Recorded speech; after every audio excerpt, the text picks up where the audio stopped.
Hello and welcome back to another episode of Injustice For All MMA. My name is David, and this episode is for UFC Fight Night, Blanchfield versus Fiorot. This episode, thankfully, is light years earlier, and we can finally talk about the fights. Before we get started, actually, nothing. We'll just go straight into the fights. After this fight card, we're one fight card away from the illustrious UFC 300. And this fight card wasn't bad. It was filled with a bunch of controversies. I wasn't as mad at commentary as I usually am. But this fight card wasn't bad at all. It was really good. Couple niggles with the scorecards here and there, and some slight controversies depending on how you feel about them. Let's get started. So we go to the first fight of the night, and that's Pacheco versus Loughran. I had this 29-28 for Loughran. Last 2 rounds for Loughran. First round for Pacheco. We start off the night with me just being annoyed at everything, right? Commentary just praising a certain fighter when I don't think he's winning. And we start off with the first round, which basically is Pacheco is outstriking Loughran. It's clear he's outstriking Loughran. And it's insane that they don't really they mention it one time, but they really highlight the stronger strikes are coming from Loughran. In that first round, they both landed pretty equally in terms of the strength of each strike, but he was outstruck pretty clear by Pacheco. Loughran was, and for some reason, we'll look at the scorecards later, they don't give it to him. In the second round, Loughran had a takedown with ground and pound for 3+ minutes, and then in the second round, he outstruck Pacheco by about 18 strikes, and he had 2 takedowns. So that's where you get the victory. You go to the judges' scorecards, and all 3 of them, Adrian Castro, Eric Colon, and David Turkalj, decided the first round does not go to Pacheco. Honorable mention all 3. We move on. We go to the next fight of the night, and that's Petroski versus Malkoun. This fight ended in a TKO in the second round by head to the hip, or like a jab that hit the top of Petroski's head. This whole fight card is just super, super weird. The first round I gave to Malkoun. It goes to Malkoun. I'm so surprised it didn't go to Malkoun. First round goes to Malkoun. 10-9, or I gave it to Malkoun 10-9. In that very first round, Malkoun outstruck Petroski by about 6 strikes. Petroski had a takedown. He didn't really do much with it. There was a thing that looked like a drop. Petroski did not drop him. Basically, he hit him. Petroski hit Malkoun, and he staggered. It's definitely not a drop. But if you go to the judges' scorecards, it tells a different story, because there's no way all 3 of them should have Petroski in the first round. Castro, Diamata, and Turkalj all have the first round for Petroski. Again, honorable mention. I don't like that scorecard. We're moving on. Okay. Next fight of the night, we have Aslan versus Turkalj. All right. Aslan wins by TKO in the third round. This was the moment the Gary Copeland show. Showed up. All right. Gary Copeland, the ref, looks like a mini bodybuilder, basically. And this is just him. This was his, I don't want to call it his coming out moment, because we've seen him a bunch. If you watch MMA, you know who he is. But this is where I was just really impressed. But Turkalj got dropped in the third round, and before Aslan could land just more damaging strikes to him, Copeland comes in and saves him. It was amazing by Copeland. But let's get back to the fight. First round I gave to Turkalj. Second round I gave to Aslan. In the first round, okay, Turkalj outstruck Aslan. Barely, but he outstruck him. The optics of this fight are weird, because at the end of the round, Turkalj kind of falls down. It looks weird, but Turkalj is outstriking. Throughout this fight, he's outstriking Aslan.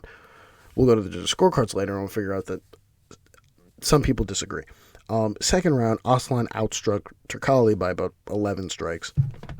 And then the finish comes in the third round. You go to the judges' scorecards, and Castro, he gives the first round to Aslan, and so does Saul Diamata. Honorable mention to those two. And then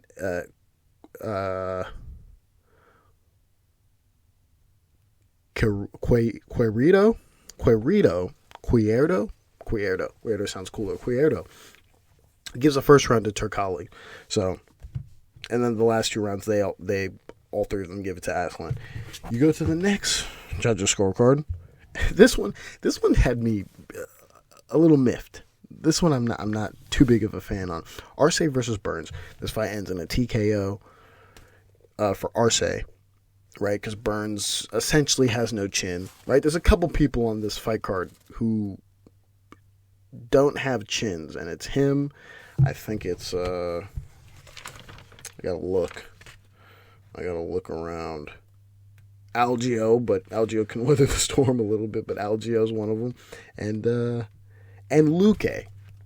Luque is, I don't want to say Luque doesn't have a chin, but Luque is slowly deteriorating in front of our eyes. Even in the Rafael dos Anjos fight, you could see pockets of that fight where you were like, if this were prime Luque, he would be doing a lot different here. If this were prime dos Anjos, this fight probably would have ended already. But for some reason, we can see in real time that Luque is deteriorating, and it's kind of sad. Back to the fight. Arce versus Burns.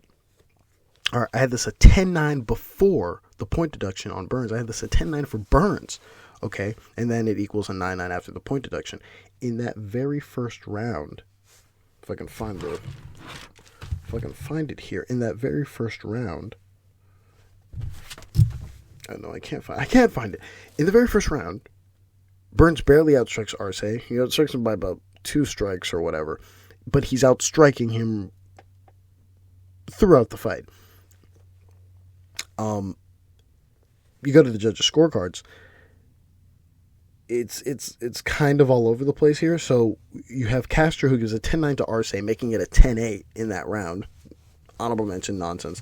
Then you have Chrisley, who does the exact same thing, honorable mention. And Saul Diamant is the only one who scores it correctly. He gives a 10-9 to Burns, because Burns was winning, and then it makes it a 9-9. So there you have it on that. You go to the next honorable mention. It's Jandiroba versus Godinez. Guys, I am in the Godinez fan club. But this was not her. She lost this fight. This was not her night. Obviously, she lost this fight. I was more pissed when I heard a 29-28. I'll explain in a second. 30-27 for Jandiroba. In the first round, it was close on the feet, but Jandiroba had a takedown with a little bit of ground and pound. They were both kind of equal on the feet until Jandiroba had the takedown, coupled with the ground and pound. In the second round, here's where apparently people got confused. I even saw a scorecard in the middle of the third round, or in the early part of the third round, that gave Godinez this second round. It was absolutely nonsense. In the second round, Jandiroba gets a takedown, and Godinez goes for a leg lock. She doesn't have it. From the moment she touched Jandiroba's leg, she never had it. Not only did she not have it, it wasn't effective. This reminded me of Gane versus Ngannou, where, you know, there's a contingency out there where people argue that Gane won that round because he was pulling on Ngannou's leg. Not only was Ngannou not reacting, he didn't do anything. It wasn't in, nor was it effective. The same thing happens here, where Godinez has Jandiroba's leg, and not only is that submission not in, it's not effective. Not only, it's so not effective that Jandiroba outstrikes her in that position on the ground. Now, Godinez lands some strikes down there, but again, it's irrelevant. It's not even close to the amount of strikes that Jandiroba lands down there. I was so surprised that I believe 2 judges gave that round to Godinez. Ridiculous. It was absolutely ridiculous. You go to the third round when Jandiroba had a takedown with ground and pound, and she had some submission attempts for about 2+ minutes. That's where you get the 30-27. You go to the judges' scorecards. All right, and Chrisley's the only one who has the 30-27 for Jandiroba. Quirito and Eric Colon, both honorable mention for them. They both give the second round to Godinez. That's nonsense. We go to the next honorable mention, and that's Njokuani versus McKee. Guys, this is a 30-27 Njokuani. Okay, you can argue a 29-28 Njokuani first round for McKee if you want to, but I have a 30-27 close marker on the first round. First round's kind of close, right? This was a split decision. Just absolute nonsense. This was a split decision.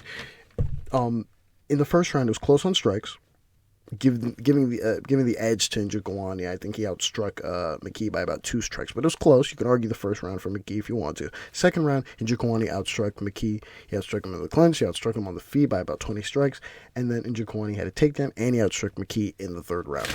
Simple 30-27. If you want to be expansive, it's 29-28 for Njokuani. 29-28 McKee.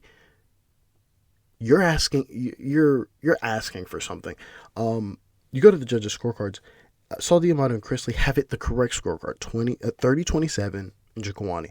Fiorot is lost. He's lost. He doesn't. I don't think he really understands how this works, because he gives the last round to Njokuani. That's understandable. But then he gives the first round to McKee. Okay, that's fine. He gives the second round to McKee. McKee got outstruck by about 20 plus strikes. If winning a fight is let me get outstruck everywhere I go, but I'm attempting a takedown or pursuing a takedown, if that's winning a round, then McKee's the winner. But that's not how that works. He got outstruck. He didn't even get a takedown in the second round. Honorable mention to Fiorot. That's a very bad scorecard. And then we go to some controversies now. In the next fight of the night, Algeo versus Nelson. Nelson was outstriking Algeo. He catches Algeo. Early stoppage, in my opinion. I think it should have gone on a little longer, but Gary Copeland was the culprit here, where he comes in a little quicker than he needed to. I'm sorry, was it Gary Copeland in this one, or was it? I believe it was Copeland. I'm not sure, but I think it was Copeland. You then have Ruziboev and Dumas. All right, that fight also ended kind of controversially, where Dumas gets eye poked, and then fuck it, we'll just keep it going. That one was weird. Very, very weird. Also, I don't like the Ribeiro guy. He's way too close to the action. It's almost like he was hovering the fighter. I didn't like his whole stance. It was really weird. Then we go to the real controversy of the night, which is Weidman versus Silva. 30-27. Originally, it was called a TKO for Weidman in the third round. And then they looked at the eye poke, and they were like, okay, it was an accidental eye poke, so we'll score it from there. This is the correct decision. 30-27. In the first round, Weidman outstruck Silva. Second round, he outstruck Silva again by about 10 plus strikes. And then the third round, it was close on the feet up until the stoppage, but it was close on the feet. Weidman was barely winning the third round, and that's where you get the 10-9 in that round as well. The big controversy here is whether or not this should have been a no contest. Well, if I'm thinking about it, I believe it's supposed to go halfway into the third round. Again, I'm not sure. He did eye poke him. They both eye poked each other. The only and listen, it's either a 30-27 or it's a no contest, in my view. So I don't really have a thing to stand on here. The one thing I will agree with Weidman on is that there are pockets of the fight, if you watch it back again, where Silva's, I don't want to say he's trying to find a way out, but for lack of a better phrase, he's trying to find a way out, because many times in this fight, when he gets eye poked, he'll get eye poked, and then he'll throw a punch, or he'll land a punch, or he'll move around, and then he'll react to the eye poke. You know, when you get poked in the eye, you're supposed to just get poked in the eye and then react to the eye poke. Not get poked in the eye, shuffle for a little bit, do your taxes, make a meal, and then go, oh, somebody hit me in the eye. That's not a very good look, and it looks as though it looks away. Also, getting hit in the eye, getting poked in the eye, and then falling to the ground isn't. like what Weidman said, is not a great reaction. In fact, it's the worst reaction, and that's the downfall of Silva, and that's how it happened. You go to the next honorable mention. This time we're actually talking about the scorecards. Luque versus Buckley. The in real time deterioration of Luque. The ending, the TKO by Buckley in the second round, you could see it when he, I guess, pulled guard. Sure. You could see moments in this fight where, the commentary was talking about Fiorot's movement and whether or not, the pace of who's slowing down or who looks fresh and whatever. I'm so surprised that they didn't really notice that. I clocked in on this, but in Luque's last fight, in Luque's fight against Dos Anjos, and in his fight here, there's moments, and I'm assuming this is because I can only attribute this to the knockout, the Jeff Neal knockout. That's what I attribute this to. But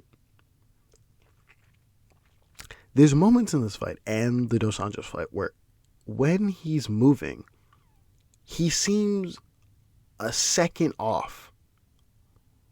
Lost a step isn't. I think that's a phrase we can use here, but lost a step would mean, in this context, what I'm using lost a step is that it doesn't seem like all his faculties are there. His movement is slower. His timing is slower on everything. Now, granted, Buckley comes in and spams you with a bunch of bullshit, but in this fight, it seemed as though he was just turned off. The moment he hits the ground, he shells up immediately.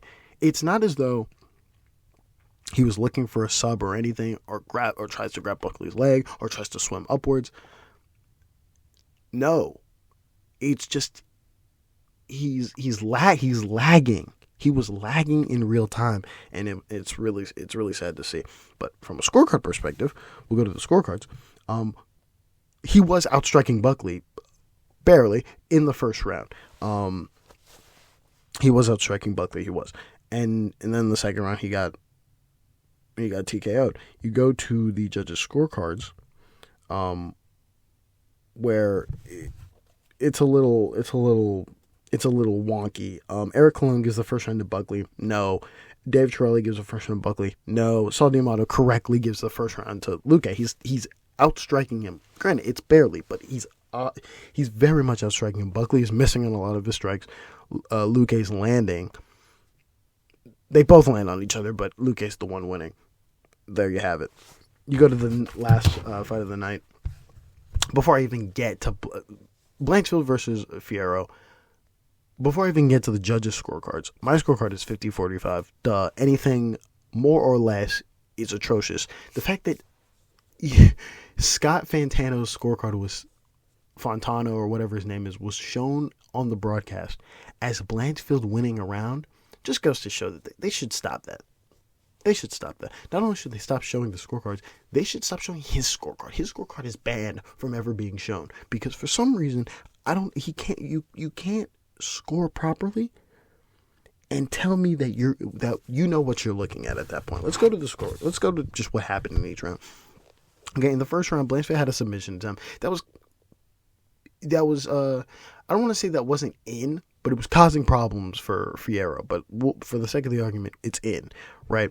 But Fiorot had a takedown that initiated the submission attempt for Blanchfield. But beyond that, she was outstriking Blanchfield by a healthy margin. That round belongs to Fiorot. We go to the second round, where Fiorot's outstriking Blanchfield by about 14 strikes. She's outstriking her clear. Second round, before we even third round, excuse me. But before we even get to the third round, they pull up the second round strikes, and they're just wrong. They're just absolutely wrong. They look heavily inflated, but whatever. Later in the fifth round, Bisping correctly then says whoever's pressing the buttons in the back, they're pressing the wrong button. They're spamming the wrong buttons is what they're pressing, and it comes off awkward because he's basically telling the UFC, hey, you have this fight close than what it should be in this round, when it definitely isn't. Third round, Fiorot is outstriking Blanchfield by about 11 strikes now. Fourth round, this is the annoying part of the commentary where they start to critique Fiorot's game plan, right? They did this with Cyril Gahn back when he was fighting Rosenstruik. Dana did, but this is the thing that I don't like. I like when Bisping goes, hey, you got a takedown, do something with the takedown. That's a fair critique. That's not even a fair critique. That's the correct critique. But now you have a situation where you want Fiorot to ditch her plan of point fighting to then go into, because she's outstriking her, you want her to ditch that plan and find a new way of fighting Blanchfield. That's ridiculously stupid. That's absolutely stupid. It's so fucking stupid, and nor should she have done that. Thank God she didn't do that. Thank God she didn't hear them, right? Thank God her corner didn't go, oh, you're piecing her up, so maybe now you should fuck what we worked on for 7 weeks and start to grapple. No, the takedown that she got from her in the first round was on like a random occurrence. Every time she tried to go for another takedown, Blanchfield was ready for it. She was ready for all of Blanchfield's takedowns. Blanchfield didn't even get a takedown from Fiorot. Fiorot was just ready to point fight, and it was nice and entertaining, and I liked it. Obviously, it wasn't the most entertaining fight, but still, it was nice. And the fact that the commentary started to go, oh, she should start to go forward. The moment she did start to go forward was when she was slightly getting clipped up. All right, she started to slightly get clipped up, and Blanchfield started to find a little bit of success. Nonsense, and then she went back to her senses and locked in. But that's my critique of the commentary telling her to go for it. And I also don't like this because I personally feel like it's like a soft threat. There were moments where when they were critiquing her fighting style, it was, oh, well, this will get you a championship and blah, blah, blah, blah, blah, blah. And it's like, no, hold on. We all acknowledge that this is a title eliminator. She doesn't need to fight anyone else after this. All right, fuck all that. This is a title eliminator. She gets she gets whoever the champion will be next. Simple as that. You go to I believe that's the fourth round. We go to the fourth round now. Maybe I already mentioned it, but Fiorot outstruck Blanchfield by about 13 plus strikes. And then the fifth round, she outstrikes Blanchfield by about 15 strikes. And that's where you have it. All three judges have it 50-45. Simple. Fiorot gets a 50 piece, and that's pretty much the end of it. We're 1 week away, or 2 weeks away, I think, from UFC 300. Hopefully next week is a little better, but this fight card wasn't bad at all. It was just a little grimy here and there, controversial, whatever. We'll see what happens next. Thank you all for listening, and God bless.